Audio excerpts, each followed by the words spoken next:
First stove on பண்ணிக்கலாங்க. Soya chunks மூழ்கிற அளவுக்கு சுடுதண்ணி போட்டுக்கலாம். அதுக்கப்புறமா சோயா சங்க்ஸை மூழ்க வச்சுட்டு ஒரு 10 நிமிஷம் கழித்து நல்லா புழிஞ்சு ஒரு பிளேட்டுக்கு மாற்றிக்கலாம்.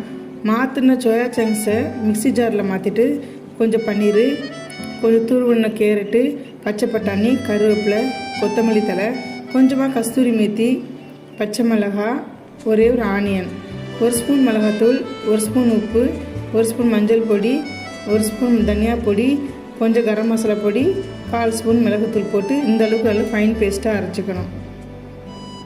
அதுக்கப்புறமா நீங்கள் உங்களுக்கு எந்த அளவுக்கு தேவையோ அந்த அளவுக்கு நீங்கள் உருட்டி கட்லெட்டாக போட்டுக்கோங்க. நான் கொஞ்சம் சின்னதாகவே தான் போட்டிருக்கேன், ஏன்னா உள்ளே நல்லா வேகணும் அப்படின்றதுக்காக போட்டு பேனில் எண்ணெய் ஊற்றி ஒவ்வொரு கட்லெட்டாக போட்டு நம்ம முனையும் பெண்ணையும் நல்லா ப்ரௌன் கலர் ஆன பிறகு எடுத்து ஒரு பிளேட்டுக்கு மாதிரி சர்வ் பண்ணால் சோயா சங்க்ஸ் கட்லெட் ரெடி.